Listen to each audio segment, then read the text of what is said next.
మీరు బ్రాహ్మణిజాన్నే తిడుతురు అని మీకు చాలా మంది శత్రువులు తయారయ్యారు. మీరు హిందూ మతాన్ని అంటారు కానీ ఇలా క్రైస్తవ మతాన్ని అన్నారు, ముస్లిం మతాన్ని అన్నారు, మూఢనమ్మకాలు నమ్మేటోని ఎవరైనా అన్నారు. మీరు ఇప్పుడు దేవిని నమ్మరా? మీరు ఆ దేవుని నమ్ముతోళ్ళని మీరు విమర్శిస్తురా, లేకపోతే మూఢనమ్మకాలను నమ్ముతోళ్ళని విమర్శిస్తున్నారు? నేను ఎప్పుడు కూడా ఒక మనిషి విశ్వాసాలతోనే ఏది మాట్లాడాను. బాబాసాహెబ్ అంబేద్కర్ గారు అద్భుతంగా చెప్పిన ఒక మాట ఏంటంటే, Brahmins are not our enemies, Brahminism it's our enemy అన్నాడు. ఇక్కడ నా శత్రువులు బ్రాహ్మణులు కాదు, బ్రాహ్మణిజం మాత్రమే నా శత్రువు అన్నాడు. ఈ బ్రాహ్మణిజం అంటేనే మూఢనమ్మకాలు. ఈ మూఢనమ్మకాలు దేంట్లో ఉన్నా సరే నేను వదిలిపెట్టాను. అది బౌద్ధంలో అయినా సరే, బాబాసాహెబ్ అంబేద్కర్ నమ్మిన బౌద్ధంలో అయినా సరే మూఢనమ్మకాలు ఉంటే ఇడిసపెట్టేది లేదు. సరే, ఇదివరదాకా నువ్వు పాడుకుడా పాటలా దేవుని మాలలు వేసుకుంటారని వాడినావు. మరి ఒకప్పుడు నువ్వు కూడా దేవుని మాలలు వేసుకున్నావంట, మంచి భజన పాటలు వాడినావంట, మంచిగా రంగరంగ వైభవంగా కార్యక్రమాలు భజన కార్యక్రమాలు అన్నీ చేసినావంట. మరి ఉండి ఇవన్నీ దేవుడు మూఢనమ్మకాలు ఈ నమ్మకాలు అన్నీ ఇచ్చిపెట్టి ఇటు మళ్ళీ అంబేద్కరిజం దిక్కి ఎప్పుడు వచ్చినా ఎట్లా కలిగింది నీకు ఆలోచన? అసలు ఏమైంది అది తతంగం? అయితే చాలా మంచి క్వశ్చన్ అడిగిండ్రు. ఇది చాలా మందికి తెలియదు. అందరు ఏమనుకుంటారంటే రెంజల్ రాయేష్ అన్న సాహితీ విమర్శ చేస్తాడు కాబట్టి ఈయన మత వ్యతిరేకి లేకపోతే దేవుని వ్యతిరేకి అని చెప్పి చాలామంది అనుకుంటారు. కానీ వాస్తవంగా తెలియని విషయం ఏంటంటే నేను కూడా దేవుని మొక్కిన. ఎప్పటిదాకా మొక్కిరు? 2007 వరకు నేను దేవుని మొక్కిన, దేవుని భజనలు చేసిన. రాముడి మా ఊర్లో ఉన్నటువంటి రామాలయంలో మాల వేసుకున్న, అది అందరికీ తెలిసిన విషయమే. బట్ కాకపోతే ఏం జరిగిందంటే డాక్టర్ కదిరి కృష్ణ గారి మాటలు విని బాబాసాహెబ్ అంబేద్కర్ గారి యొక్క లిటరేచర్ చదివిన తర్వాత నాకు అర్థమైన విషయం ఏంటంటే, నన్ను నేను ఒక క్వశ్చన్ వేసుకున్నా. ఏంటి అంటే, ప్రపంచంలో అత్యధిక జనాభా అయినటువంటి క్రిస్టియన్లకు ఒక దేవుడు, అట్లాగే ఇంకా ఎక్కువ జనాభా అయినటువంటి ముస్లింలకు ఒకటే దేవుడు. నా భారతదేశంలో స్టిల్ ఇప్పుడు మాట్లాడితే 120 కోట్ల జనాభా ఉంటే 120 కోట్ల జనాభాలో ముస్లింలను తీసేస్తే, క్రైస్తవులను తీసేస్తే, బుద్ధిస్టులను తీసేస్తే, సిక్కులను తీసేస్తే, జైనులను తీసేస్తే, నాస్తికులను వదిలిపెడితే ఒక 80 కోట్ల మంది ప్రజలు ఉన్నారనుకుందాం, హిందువులు. 80 కోట్ల మంది హిందువులను రక్షించడం కోసం సురా 33 కోట్ల దేవతలు ఉన్నారట.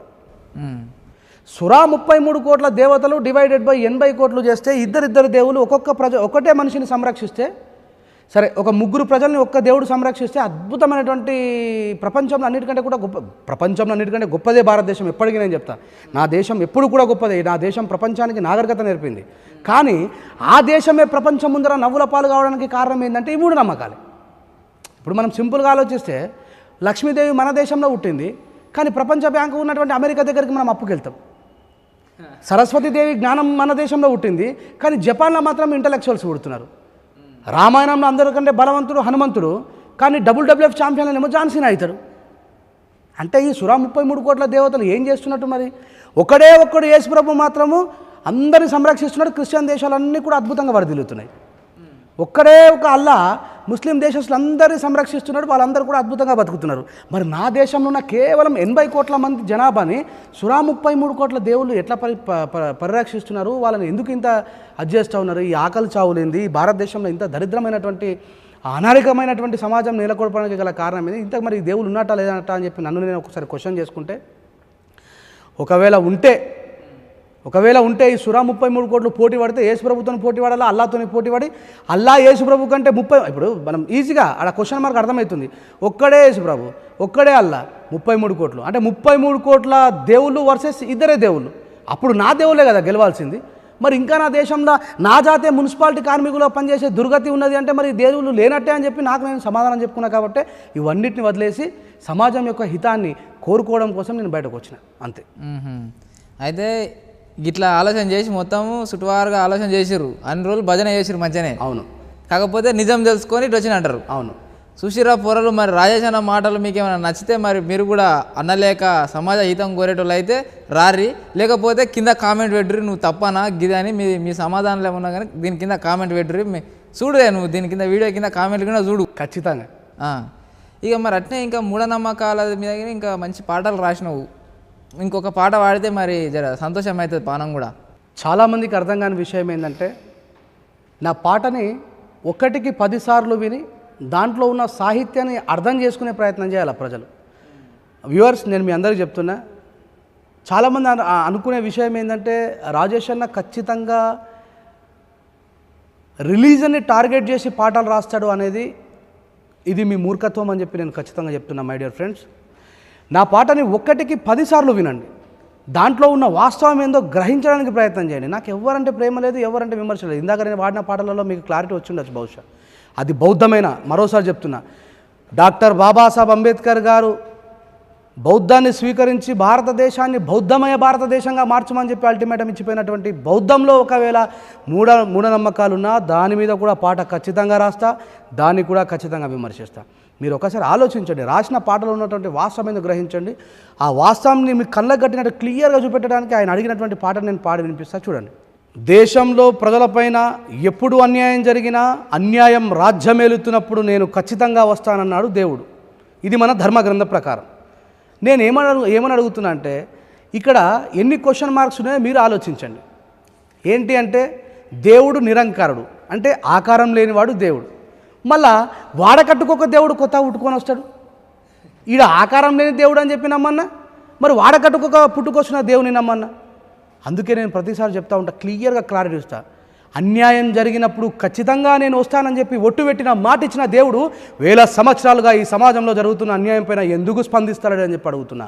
నేను కాదు ఈ క్వశ్చన్కి మూలం, నేను కాదు ఈ క్వశ్చన్కి పుట్టుక కూడా నేను కాదు. ఈ క్వశ్చన్కి పుట్టుక చరిత్ర. ఆ చరిత్రలో ప్రవహిస్తున్నటువంటి నదిలో నేను ఒక మనిషిగా పుట్టినా కాబట్టి, అర్థం చేసుకున్నా కాబట్టి, వాస్తవానికి అవాస్తవానికి, నిజానికి అబద్ధానికి మధ్య ఉన్నటువంటి వ్యత్యాసాన్ని ఒక మనిషిగా అర్థం చేసుకొని బాబాసాహెబ్ అంబేద్కర్ గారి మార్గంలో నడుస్తున్నా కాబట్టి, మనిషి ధర్మ ప్రకారం నాకు తెలిసినటువంటి వాస్తవాన్ని మీ అందరికీ కూడా తెలియజేయాల్సిన బాధ్యత నాది. కాబట్టి నేను ప్రతిసారి ప్రయత్నం చేస్తూనే ఉన్నా. కానీ మీరు మత్తులో ఉండి నేను మాట్లాడుతున్న మాటలన్నీ కూడా మీకు అగనిస్ట్ అనుకుంటున్నారు. మీకు నేను క్లారిటీ ఇచ్చే ప్రయత్నం చేస్తాను, చూడండి. ఎన్నాళ్ళకు వస్తాడోయ్ మన దేవుడు, ఇంకెన్నటికొస్తాడా పరమాత్ముడు, రూపమన్న మాట లేని నిరంకారుడు, ఊరువాడ నిడువడు అవతార పురుషుడు, బాపనోడు పెట్టిన వ్యాపారమే అతడు, ఆయన మంత్రమయ్యకుంటే ఈయన బయటకే రాడు. ఎంత మూర్ఖులో మీరు వినండి జనులు, నేటికైనా తెరవాలి రమూసిన కనులు, పొద్దంతా కాపాడని గుడికి వెళ్తారు, రాత్రైతే ఆ గుడికొకడు కావలి కాస్తాడు, తనను తానే రక్షించుకొని లోక రక్షకుడురా, గీ సృష్టిని రక్షిస్తాడంటే ఎట్లా నమ్ముతుండ్రురా. స్త్రీని దైవమంటూ మొక్కే మన దేశములో గుడులపైన నగ్నంగా బొమ్మలేసిరి, బూతులోన నీతి చూడుమంటూ చెప్తారు, మన స్వాములు సన్యాసులు దాన్ని ఆచరిస్తారు. ఇక మీరే ఆలోచించుకోండి. నేను మాట్లాడిన దాంట్లో ఏమైనా తప్పు ఉందా? క్లారిటీగా ఇచ్చిన. చాలా నిజంగా మాట్లాడారు. ఇంకా ఇంకా ఈ పాట కొనేలా వాడు రాజు అయినప్పుడు అవుతుంది. నేను ఎప్పుడు రెగ్యులర్గా రాస్తూ ఉంటాను కాబట్టి నేను సరిగ్గా నాకు గుర్తుండదు. గుర్తున్న కాడికి నేను వాడే ప్రయత్నం చేశాను.